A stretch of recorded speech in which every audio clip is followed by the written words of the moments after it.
嗨，大家好，我是坦平叔，带大家真正的中国。今天是2024年11月20号，这一期咱们聊一个热点话题，什么话题呢？就是民警被投诉强逼报警人和解，这个话题也遭到了很多网友的关注和热议。这个是怎么回事呢？根据这个中国新闻周刊等媒体报道说近日有网传视频显示，一男子实名举报西安东站一工地私自踩刹，但是在报警后却被当地警掐脖子、辱骂，并强行关入留置室长达6个小时，期间受到暴力威胁，被迫与涉事方和解。大家可以看一下视频在我们工地私自挖沙，嫌我们报警，还用挖掘机挖我们修的路。长安区警察非但对这些违法行为不闻不问，反而辱骂我们，掐我们报警人的脖子，还把我们在留置室关了6个小时，逼我们和对方和解。我们是中山区的分包单位，在西安东站预留地点施工。11月8日前后，因中铁2局施工队在我们工地里大肆挖沙、填埋建筑垃圾，我们报警非但没人管，而且11月13日，中铁2局施工队对我们工地到处堵门、挖掘机挖路，我们开小车拦截，他们甚至到处埋车。当天我们再次报警，云都派出所民警曹兆海来了，不分青红皂白，掐我们工人脖子，辱骂我们。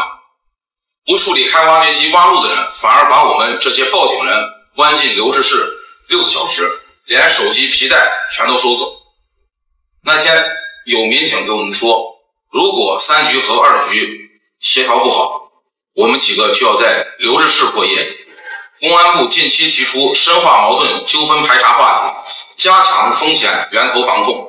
你们如此执法，让我们在司法中感受不到公平正义。我也不知道你们的3本账是如何学起的。针对这一事件西安市公安局长安分局迅速做出了回应。该分局11月18日晚通报说，督察部门已牵头进行调查核实，调查情况将及时公开。警方表示，任何违反执法程序、侵犯公民权益的行为都将受到严肃处理。我想大家看了这个新闻也感觉到不可理喻就是对警方的这个做法无法理解，给人感觉明显的就警方好像有点这个偏袒一方，让人对警方的这个执法的公正性产生了一定的怀疑。不解决问题却解决出问题的人。看到这个新闻我就突然想起了咱们经常聊的4大名著你比如说《西游记》，这个《西游记》里面就有这样的情节居然跟现在发生的事情一模一样，只是结果不太一样。这个《西游记》虽然是几百年前的书，但是居然跟21世纪现代的中国能够一一相呼应，就是你现在发生的事情居然在那个小说里面都有。这个《西游记》的原著第13回也就是孙悟空在那空山无底洞，他的师傅唐僧被这个妖女抓走了，然后孙悟空跟妖女经过几个回合的搏斗缠斗斗智斗勇，结果这个妖女在无底洞里消失了，师傅也不见踪迹。但孙悟空第3次进入这个无底洞搜寻的时候，救他师傅的时候，在一个小洞里面发现了一个香案，这个香案的桌子上供奉着2个牌位，一个叫曾父李天王位，一个叫曾兄哪吒3太子位。原著中写的说行者看见了，满心欢喜，也不去搜妖怪找唐僧，把铁棒捻作个绣花针儿，摁在耳朵里，抡开手，把那牌位并香炉将起来，返云关，进出门去，至洞口，嘻嘻哈哈，笑声不绝。也就是说，当这个行者孙悟空看见这个李天王还有哪吒3太子牌位的时候，忘记师傅了非常高兴，非常兴奋出了这个洞，见到沙僧和猪八戒的时候他满心欢喜，还嘻嘻哈哈，不以为然。为什么这么高兴呢？说八戒、沙僧听见这个行者哈哈大笑，你知道吧？然后迎着行者道：“哥哥这等欢喜，想是救出师傅也。”也就是你这么开心，你是不是把师傅救出来了吗？行者笑道说：“不消我们救，只问这牌子要人。”孙悟空说师傅很安全，不用救了，我们跟着这个牌子去要人就行了。这已经找到重大线索。李天王是谁呢？哪吒3太子是谁呢？李天王就是托塔天王，那是玉帝手下的得力干将，出去打仗降妖除魔，镇压这个妖精起义，那都是李天王。孙悟空很开心他认为这个妖怪就是李天王的人，归李天王管，是李天王的女儿曾父李天王吗？完了曾兄哪吒3太子，所以孙悟空胜券在握。然后这个孙悟空就说你2个且在此把守，等老孙辞牌位进上天坛，玉帝前告个御状，叫天王爷儿们，也就是李天王父子俩啊，还我师傅。你看看像不像这个视频里面的这个举报人打报警电话告御状？孙悟空去告御状就是报警啊。然后这个猪八戒说啊，哥哥呀，说常言道，告人死罪得死罪，什么意思呢？这就是你要告别人死罪，很容易把你自己告成死罪。这个你看猪八戒说的都是人情世故啊，都是社会学常识啊。就你告别人，很有可能被别人反告，你的证据确凿，须是理顺，方可为之。也就是你证据实不实？你要不实的话，反过来被别人告你死罪，那诬告啊。何况啊，御状又岂是可以轻易告的？他说你且跟我说说，你打算怎么告李天王？猪八戒很懂这一套啊，因为他是天蓬元帅，跟李天王是同事，他深知啊，在天庭里面状那不是告着玩的，对吧？你要告错了，反过来把你给摁了，要不然猪八戒怎么这么清楚呢？这个孙悟空啊，把这事想得简单了，因为毕竟啊，他在天庭做官时间又短，级别又低，完了这个啊，刚开始弼马温那级别太低，后来虽然是齐天大圣，但是没有实权，所以一直没能融入这个天庭啊这个体制，所以他对这个体制的运作啊，比猪八戒还是要差一点。那猪八戒是天蓬元帅，真正的了解天庭。然后这个行者他就说啊，他说我自有主张，我把这牌位香炉做个见证，另外再备纸状，也就是你看我人证物证都在这儿，然后再写个状纸交给玉帝就行了。然后八戒就说了，八戒给他把关，对吧？说你打官司没经验，你把那个状子怎么写，你念给我听听。这个行者说啊，告状人孙悟空年甲在蝶，西东土唐朝西天取经，这是先介绍自己啊。这个他说他是唐三藏的徒弟，那告什么呢？告为假妖设陷人口事，就是这个妖精啊把师傅射走了，告这个事情。彼有托塔天王李靖童男哪吒太子归门不谨，走出青女，在下方陷空山无底洞，变化妖邪，迷害人命无数，今将误失，设陷取碎之所，渺无寻处。若不告状，妾思疑父子不仁，故纵女士，陈经害众，服其临准，刑拘治案，收邪救失，明正其罪，身为恩辩，由此上告。也是跟玉帝说啊，你赶紧啊，这个让这个李天王啊，把这个妖女给刑拘到案，进行判决。猪八戒一听啊，是吧？告得有理，必得上风，就是这个状子能告赢。孙悟空马上啊，是吧？咱们废话不多说了，马上就去告状。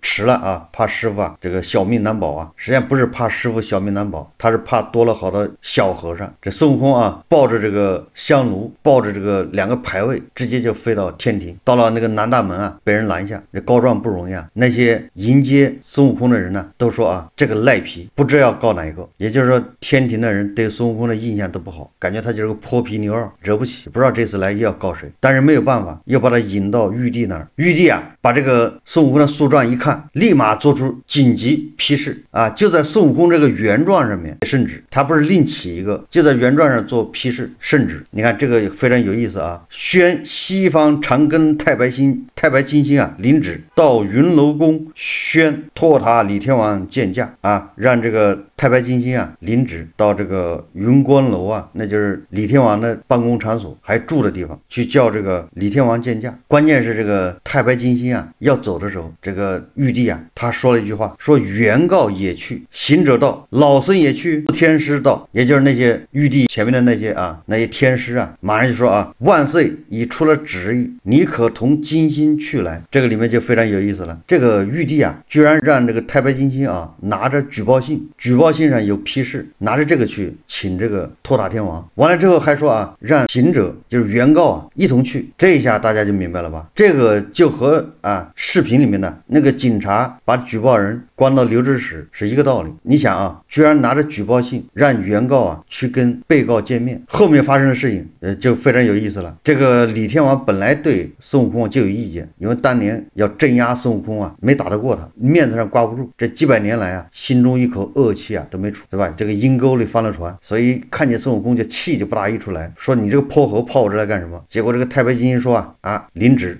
李天王说临什么职呢？这个太白金星啊，开门见山都不带拐弯的，直接就说啊，是孙大圣告你的状子。你这个李天王本来看见孙悟空就气不打一处来，结果还说孙悟空告他，立马火冒三丈，什么话也不要说了，不要往下说，马上安排人啊，把那个降妖锁啊、缚妖锁、捆妖的绳子拿出来，赶紧先给他捆上。然后这个告李天王什么呢？说你啊，假妖设陷人口事，就是借这个妖精啊去把他师傅给抓了。这个李天王就要说这个孙悟空啊，血口喷人，栽赃陷害。我堂堂的李天王一共就3个儿子1个女儿，都在这儿，哪有什么女儿在下界作妖抓人呢？就是诬告，所以把他头砍下来，说杀了他，我再去玉帝那儿复命。哎，正要拿刀啊去砍这个斩妖剑呢，砍这个孙悟空的时候，被哪吒呀伸手给拦住了。李天王吓坏了，因为哪吒呀这个跟李天王虽然是父子，但是啊也是仇人，稍有不慎啊，恐怕要对李天王下手。李天王当时啊，他手上那个宝塔不在，那个宝塔就是佛祖送给李天王，专门用来这个感化或者是降住啊这个哪吒的。哪吒跟他父亲之间啊有仇，什么仇啊？大家看原著，当时这个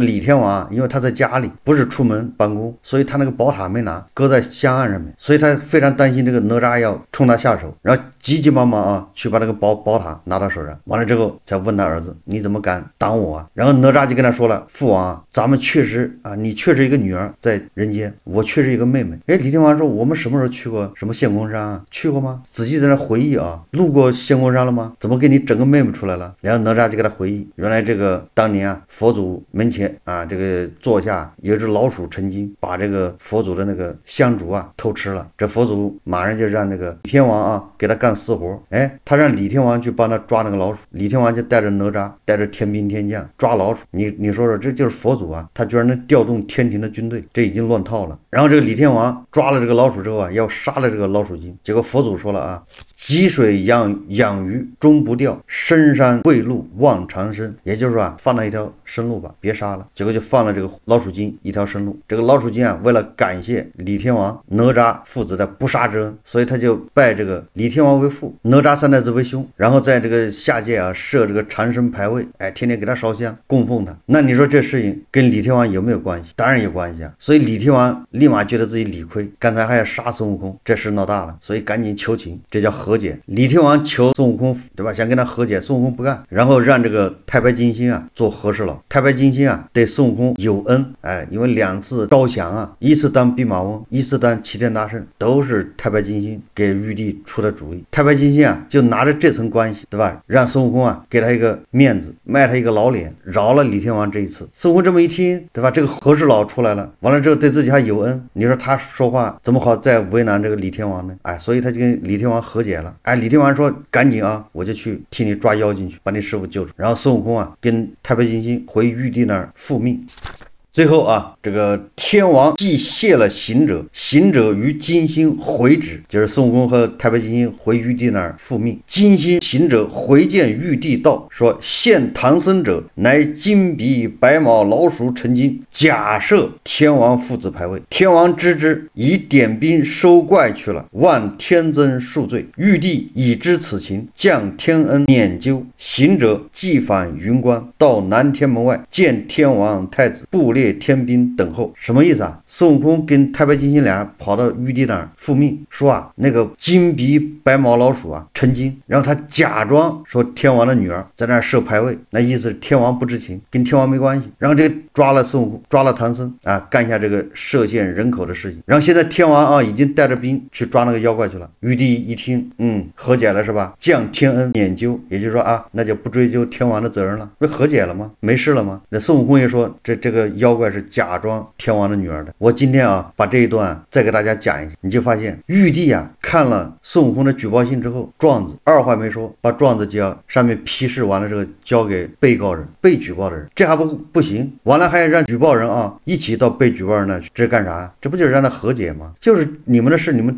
自己调解去。我记得我直播的时候讲这一段的时候，我还专门举例子，我说现在基层派出所都这么处理，哎，结果你看看，没隔了2天还是3天啊，马上这个案例出来了。你说这个社会它就这么巧。看这个节目的有很多人恐怕也看过直播的时候我就说了，现在很多基层的都这么处理和稀泥。不同的是什么呢？不同的是视频中这个举报人呢，他不是孙悟空，这个孙悟空啊已经变得油滑了，他变得通融。哎，这个太白金星一和稀泥啊，他马上就给太白金星一个面子，大家都是神仙，对吧？孙悟空毕竟以后也要进体制，所以说啊，不要把事做得太绝，哎，给天王一个面子，给天王一个机会啊。他是原告，本来是告天王，按照猪八戒的说法，你要告别人死罪，如果没告成，那你就是死罪。结果孙悟空啊，他跑到玉帝那说，哎呀，搞错了，原来那个妖怪啊假装天王的女儿。玉帝说了，降恩免究，这个降恩免究什么意思啊？不光是免于追究天王的责任，也免于追究你孙悟空的责任，这不就是和稀泥吗？这事就过去了。按理来说，玉帝要追究孙悟空的责任呢，你这是诬告啊，这不是天王的女儿，你说是天王的女儿，这么高级别的国家干部，你想污蔑就污蔑是吗？但是你看，玉帝也是和稀泥，免于追究孙悟空的责任，也免于追究李天王的责任。你看懂了这个《西游记》，对吧？就对现在社会上发生这些事情见怪不怪，《西游记》里面都有。唯一不同的就是这个基层派出所啊，他缺一个太白金星调解人和稀泥的，双方都能给他点面子。这个李天王当然要给太白金星面子，还要请太白金星赴宴设宴招待太白金星。孙悟空也得给太白金星面子，毕竟啊帮过他2回，是孙悟空2次不成功的仕途的这个担保人呐、和引荐人，当然也得给这个太白金星面子。所以你看啊，这个视频中啊，为什么调解失败，缺一个太白金星？而这个基层的民警呢，他毕竟啊没有玉帝功力那么深厚。这个玉帝啊，按照推算，他已经20多亿岁啊，他什么没见过啊？所以一看见孙悟空告状，立马对吧？他连举报信一把给人被举报人送过去。这个在现在啊是坚决杜绝的，举报人的信啊是不能给被举报人看的。《西游记》这本书啊，大概成于这个明朝嘉靖年间，离现在应该500-600年。如果往前推，说不定更早啊，到元朝、宋朝还得往前，至少啊500-600年前，600-700年前，我们这个生态啊就是这样。咱们的处世哲学，对吧？咱们的治理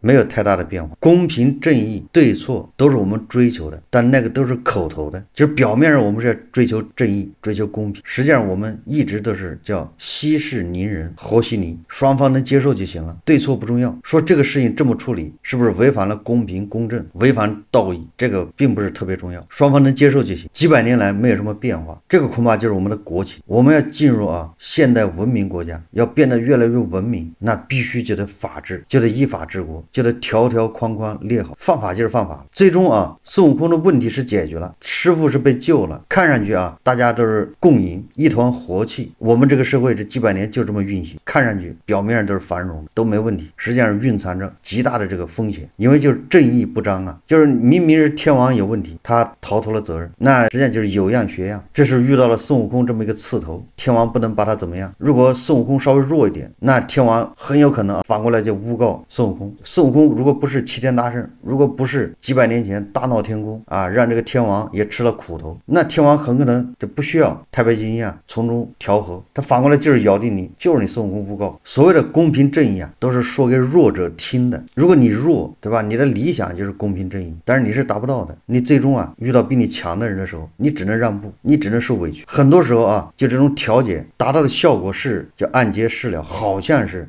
双方都没有意见了，实际上不是没有意见，是弱的那一方他审时度势，他被逼，他发现再这么下去，追求正义、追求公正，他得不到任何好处，反而也可能被镇压、被打压，所以他被迫接受，并不代表他真的思想上、心理上接受。这种现状一多啊，最后就是什么呢？最后终究啊就要爆发，因为社会的戾气会越来越重。他会得出一个结论，对吧？我受欺负了，但是我没地方伸张，我本来求助于法律，给我一个公正的这个审判或者是判决或者是支持，结果我是被迫，对吧？在各方这个施压之下，我接受了，法律这条路也走不通了，始终被迫接受。表面上看啊没有事，一团和气，实际上这里面蕴藏着巨大的危机啊，也就是这种戾气一点一点的积累。这个视频里面啊，无非就是施压失败而已。本来他要施压，让这个举报方，对吧？你就从了和解，无非是这个举报方刺头，他就是不和解，施压失败而已。如果这个举报方稍微弱一点，那说不定他就接受了。他一接受，他是真心实意的，他是心悦诚服吗？他不是的。这样的人一多啊，总有人会走极端，对吧？他越想越生气啊，越觉得自己吃亏，越往后他越不理解。随着他的实力壮大，